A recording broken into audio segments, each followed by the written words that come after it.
Hey everyone, and welcome to the Color Authority. This is Judith podcasting out of Milan, Italy. I'm so excited for again another episode of my podcast. I'm going to be podcasting for the next couple of weeks and months with the most inspiring people in the world of color. So if you want to know more about color and learn about this topic, make sure you tune in to the Color Authority. Follow us on LinkedIn, follow us on Instagram under the Color Authority, and let's see what my next guest has to say.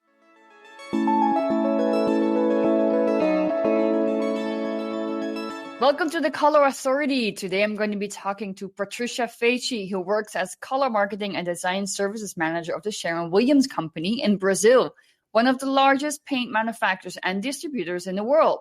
She's responsible for all color support to company-owned stores, dealers, home centers, and she assists with color systems, country-specific color palettes, design trends, color merchandising, training, and new business development. She's a part of the Sherwin Williams Global Color Forecast team that tracks and forecasts color trends and design influences for the coatings industry. She creates and gives color presentations to architects and designers. Patricia is a member of the Color Marketing Group Association and also vice president of PROCOR Brazil Association. I can't wait to talk to her and see what is happening in Brazil. Welcome to the Color Authority. Bom dia, Patricia. How are you today? Bom dia. I'm pretty good. And you? It's a pleasure to be here with you.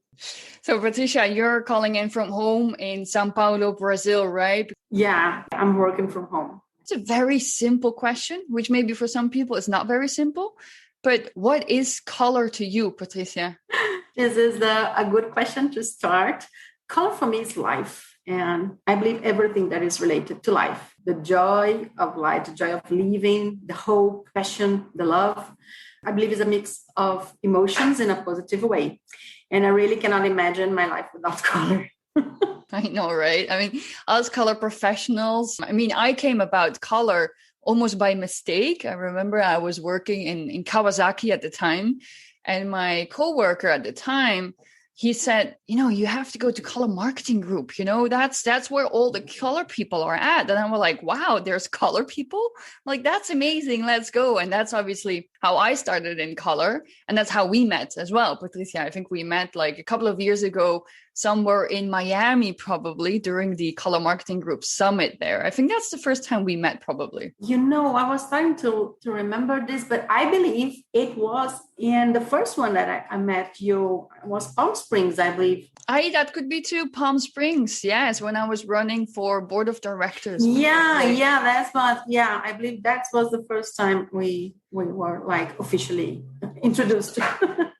Officially, because as in everybody in the color world, we follow each other. I mean, it is a small world in the end. I mean, we know each other's work for a long time. And you have been working for Sherwin Williams in São Paulo, Brazil for over 22 years right now, and almost your entire career. How do you keep inspired? How do you stay with a company for 22 years and you keep that energy going over all those years, and you still also find inspiration for your color trends? Oh my God, I didn't know you were going to mention how many years I have been working with Sherwin Williams. They're going to find out how old I am. So, okay, indeed, my entire color career has been developed in this company, Sherwin Williams Paints. My background is business administration, and I have a master in marketing. And before working at Sherwin Williams, I worked in the sales area, selling consumer goods such as personal healthcare products. And everything that I learned, everything that I know about color, I acquired during all these years working for Sherwin Williams Paints. And also, this gave me the chance to be part of the color marketing group, which I really, really love. So the question is how I get inspired. So I believe when you love color, when you are passionate about color, and I know that you are one of this kind of person, I can tell that anything that surrounds you can be an inspiration. It's quite automatically, I believe, because your brain and your soul get used to see color or an inspiration for a color trend or even a new color palette in everything that you observe, in everything that you're looking at. So when we see a picture or a scene in color family or putting the colors in an order like you were doing a color combination mentally. I believe that's why the way I see, the way I get inspired every time that I see something. But I would say that the thing that most inspire me is nature. So to be close to nature as many as possible, all the environment has been for me the major source of inspiration. I think indeed it's interesting what you said, indeed, that when you work with color, it becomes automatic. While you're just walking on the street, while you're going to the park, even when you're on holidays, color just comes right at you. For us, it's so natural that indeed automatically we see color combinations, and we also see what maybe are colors that we could be using for our trend research. Now, you mentioned indeed your trend research that you also are doing for Sherwin Williams. How do you and your team come about all those color trends that you do each and every year again? How do you define those? And also, how do you define those, for example, for the Brazilian market, which probably is different than the rest of Latin America? We got some outside information, such as reports and surveys related to consumer purchase, customer behavior trends. Also, then we analyze other information that we get participating in workshops, virtual events related to our business segments, or even to color, like in Color Marketing Group. Also participating in trade fairs. And then we cross all this information and put together the influences that will drive the next color palette or the next color trend. And I believe what makes it different in Brazil from other countries or other Latin America countries would be that I believe that we are more emotional driven. I believe when we have to face that, we have economic and social difference among these countries and these regions. You have to be aware of that. And this is also going to impact the way that people understand and the weight that color has to them when choosing a product or service. So how is that weight different? So let's say somebody in Brazil is going to pick up a new color for their home or for even their exterior paint. How would a Brazilian think differently in what color they pick than somebody living, for example, in Colombia or in Argentina? I believe that we use more vibrant and saturated colors in the way that we dress it, and also in the way that we paint our houses or we decorate our houses. And even in the food that we eat, we have a climate that provides us to have fresh fruits and vegetables the entire year, a climate that allows us to do outdoor activities and to be closer to nature. Not now very much because of the pandemic, but usually this is the way that we live. So this has a great impact when we see color, when we gain the way that weight color in our daily routine. But at the same time that we like to use saturated colors, we still sell a lot of white color paint. Off-white and neutrals are still the best-selling colors when we think about coloring in the walls in an interior project, for example. So we are gradually changing these. We feel that sometimes people are afraid of painting their walls with pops of color. But when they start from one color project, putting the color in one project, it seems that they cannot give away the use of color walls. I believe this is much about this way that we choose color here. So color is very important to most Brazilians indeed. But what are the current differences in preferences for the Brazilian consumer? Because obviously Brazil is a huge country, which probably has very different preferences in different areas of the country. Is that true? Just like, Italy has that and Europe per se has that as well. Yeah, that's true. Yeah, you're right. Well, you worked here for some time. I mean, you work with Latin America, so you know how things are here. But yeah, we have huge countries, so we have differences from the south to the north to the center. But Brazilians, I believe that it has a natural joy for life, I believe. Even when we have difficult moments and situations just like that, we still have hope. We help each other. We try to make our country a better place to live. So in the last 15 years, we have been seeing an increase in initiatives to preserve the environment, to make people understand that they also responsible for their surroundings, for the environment, for the other person that lives across the street or even in the street. Mm-hmm. So we used to leave it to the government. And we saw that we need to do also something. So Brazilians are also passionate about life, about being generous, being friendly, helping each other. So many co-actions involving sustainability and social products are being developed, like the reuse of materials to provide a new one, co-working areas, spaces, renovation of damaged areas with local voluntary service. And all these you can put and use different colors, but we are like trying to see our environment differently and trying to help this and not destroy this. So we are doing a lot of green actions right now. Yeah, that's something that we're seeing, because a lot of people obviously seem to think that the situation that we're in is also due to not caring for our environment and for our Mother Earth very well, of course. And I think that indeed Brazil, with the biggest forest, Amazon, that obviously that is giving us all oxygen. It's super important, and obviously that the trends indeed, but also the people of Brazil are the first to protect that. Yeah, I mean, we should be the first one. We know that sometimes we, as I mentioned, we leave it to the government, and we know that it's not working. So we have to do something for our country. And I believe that we are seeing more and more activities, more and more organizations taking care of what is ours. Mm-hmm. So somebody who is, for example, working for a corporate elsewhere in the world and wants to work or maybe make a color palette for the Brazilian market, what are the key factors that such a, let's say, designer, marketeer, what do they really need to know about the colors in Brazil? What's, for example, something they cannot forget? Absolutely. Is there maybe a color, or is there a direction that Brazilians expect to have in the color palette? I believe nature is one factor. You have to, we have beautiful beaches, we have all the nature surround us. So colors that are related to nature, most you cannot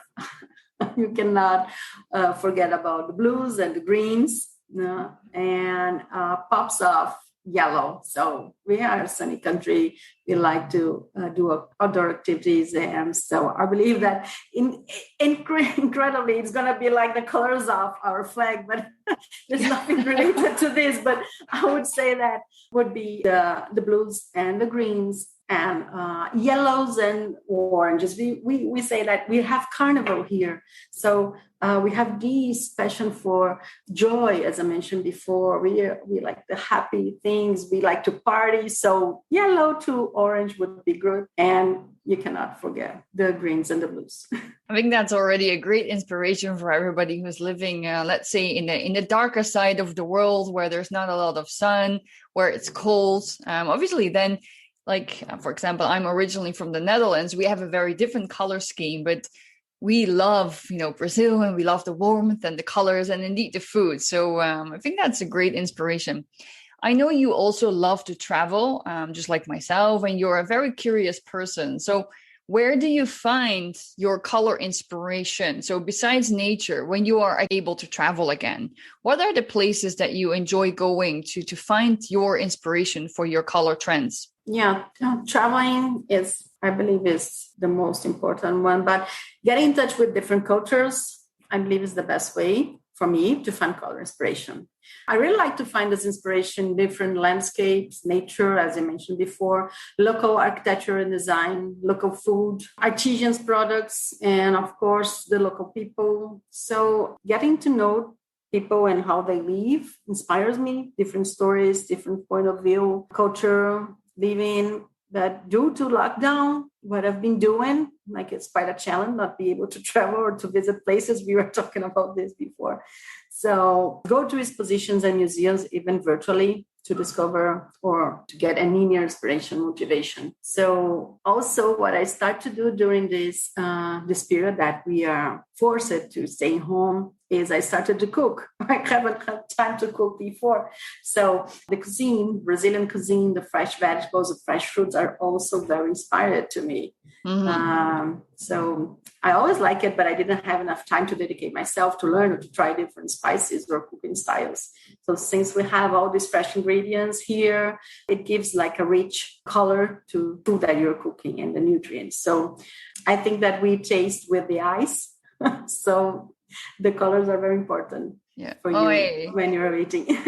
I'm getting saudade for Brazil indeed, because I remember, I was in Brazil, I think for the last time 2 years ago in São Paulo. And, we saw each other as well. We had a lunch together, and it's the colors of Brazil, the people, the joy indeed, just like you said, it is so inspiring. And I remember from all the pictures that I took and all the markets that I went to, it is traveling that indeed inspires so much. And that's why sometimes it's so hard right now.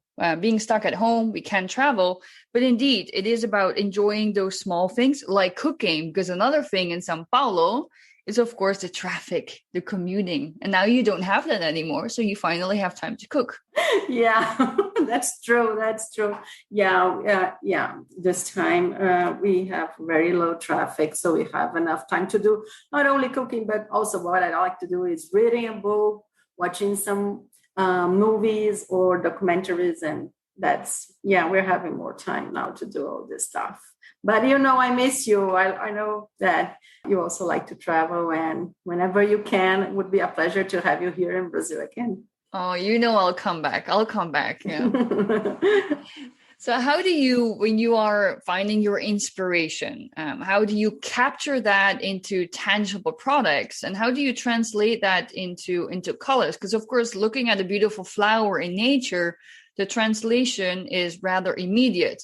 But it's a bit different if you are more observing, society and people, for example. So how do you do that translation into a color that people would love to have on their wall? What I like to do to create color palettes and combinations is put all together in mood boards. So I believe when I get these tangible things and put the color combinations, put the other materials that inspire me to create like an environment for me to define the whole or the complete color palette, or to create a new color. So we put small materials or photos or sometimes keywords to define what is the mood, or what would the information, or what I would like that color to transmit to people that is going to use that. So then you can communicate different feelings, changing one color or one kind of material. So I really like to do the mood boards. Yeah, there's an important part when you do your story and then your mood board and then indeed the color collection. So you work together with a team, I imagine, or do you mainly work on your own? No. Well, I have a team that work with me. So we do like these color combinations together.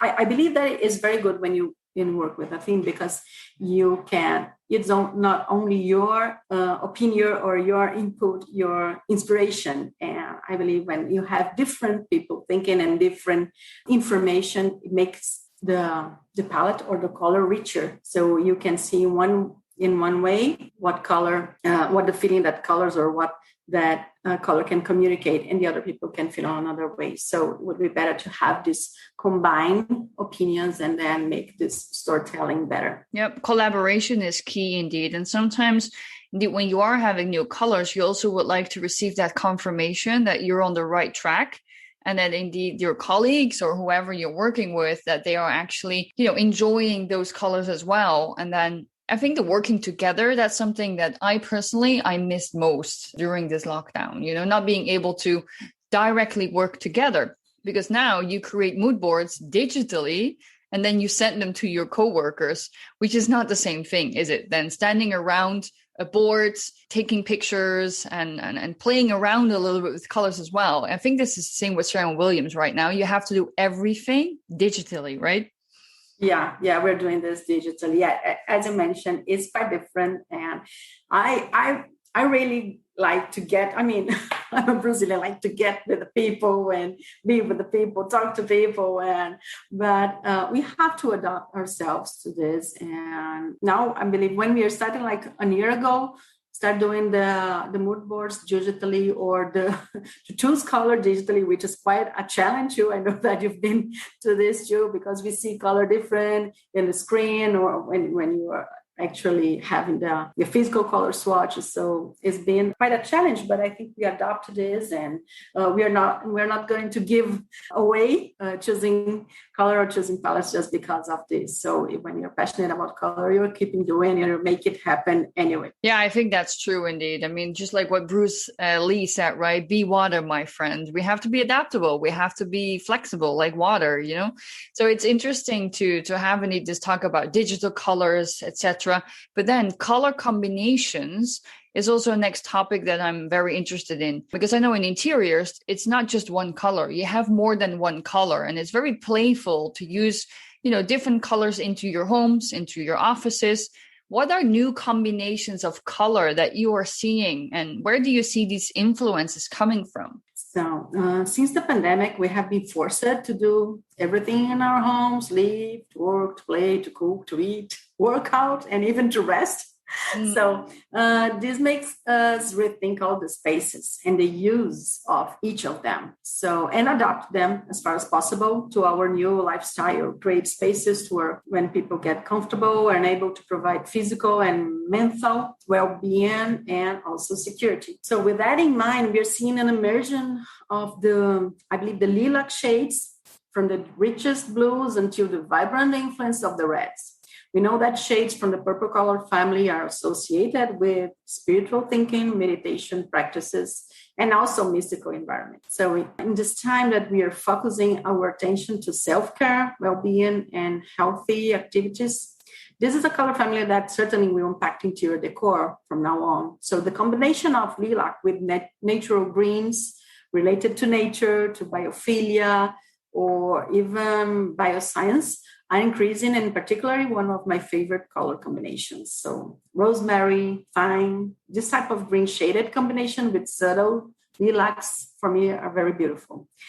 And also we can add a hint of honey yellow to give some pop of color. Now, you know, I'm Brazilian, I like yellow. So this would be my palette for this. You need a yellow, yeah. Yeah. Yeah, we are not seeing each other, but you know that I'm with a yellow shirt today. Yes, I saw that. So indeed, it is yellow for Brazil. That's interesting. It's interesting what you said about the lilacs and how they, you know, often are related to spirituality. I think spirituality in Latin America, and especially also Brazil, it's not new because it's part of your heritage. It's very much part of your culture, you know, the crystal therapy, Chapéu de Monchi, which I unfortunately have never been to yet. This is one of the places that I love to go. So you do see that although it's part of your culture, you do see that it's increasing even more, and that you think that this is due to COVID-19. Yeah, you're right. I believe that it is increasing. I mean, we are also looking back to our roots. So what our ancient people used to do, and then when I mean ancient people, we can deal with the Indians that were here before. So they have all that information about nature. They take care of themselves. They heal themselves with vegetables, flowers, and all this. And also we have the people that lived here and came from other countries, and then like we're a colony. So we have all these influences from other countries. And then when you put this all, it's like a melting pot. And then you have this mystical and spirituality theme here in Brazil. And I believe that one of the colors that are related to this and that we are also using in our homes now is lilac. That's interesting. That's, for example, in Europe, we are seeing it depends on what year we're talking about. We see a lot of yellow influenced colors. So yellow tinted colors for 2022.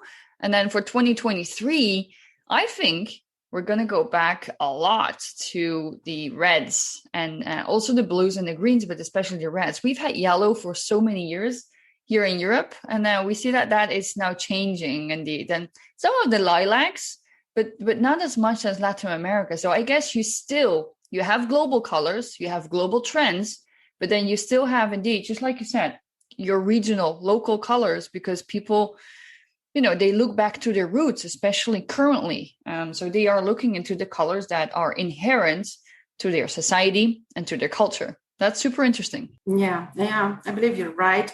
So for now, I mean, lilac is not like a color that you're seeing everywhere, or I mean, it's like it's coming back. I believe we used to have lilac.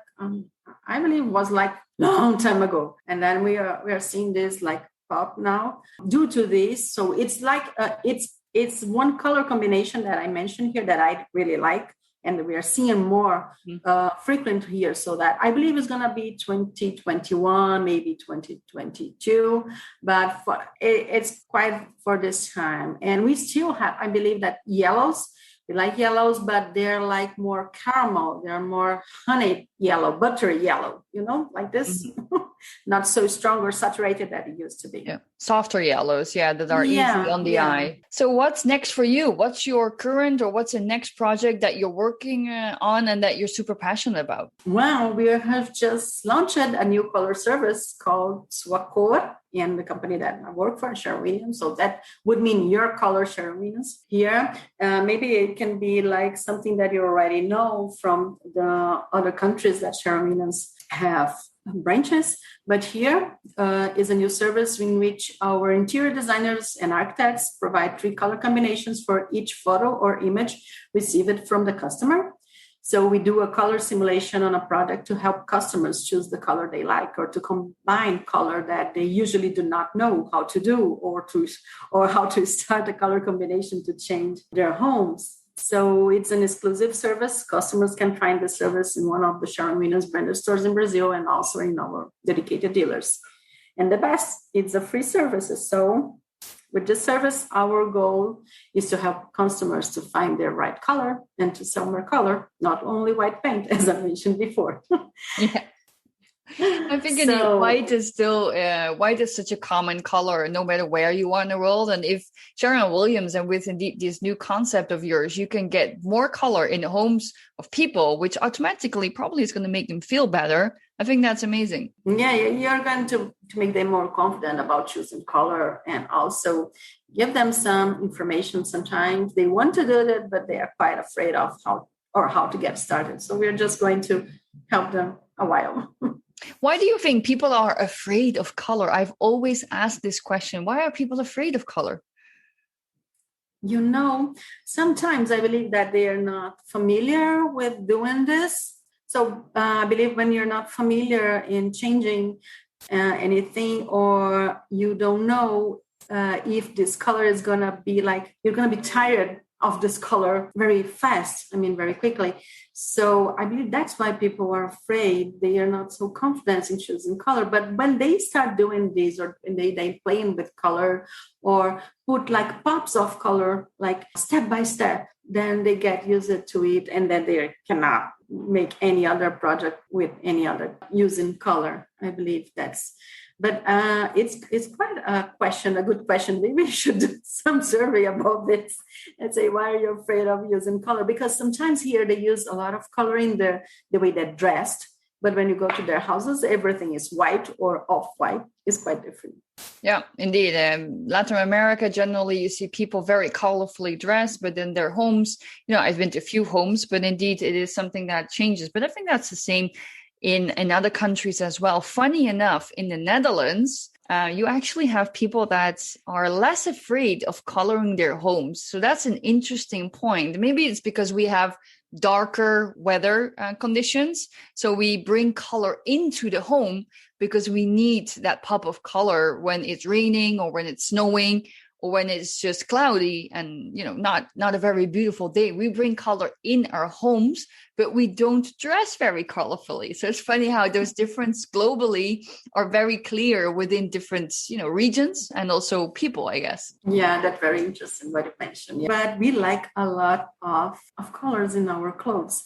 And you know what? I believe that when people also think about how they're going to choose the color for the home, sometimes you have here also the economic situation. So if you put a lot of money and then you're not going to like it, or you're going to be tired for a color for a while, that's why, okay, we keep it white because I know that it's going to be the right one to put the color here. And, it's easier to combine and all this stuff. Maybe I believe here we have also the economic situation problem too. So it makes it difficult sometimes to take a different action because it's going to cost you more money if you don't like this. Yeah. So the hint for people is to start small, use small surfaces, use a pop of color, and they just, like you said, not go wild immediately, but just, maybe one wall or some smaller items so that people at least bring some joy into their homes. Yeah, I agree with you. Patricia, it was super fun to talk to you. It was amazing to hear, what's happening out there with you, with Sherwin Williams, and also in Brazil. And I just want to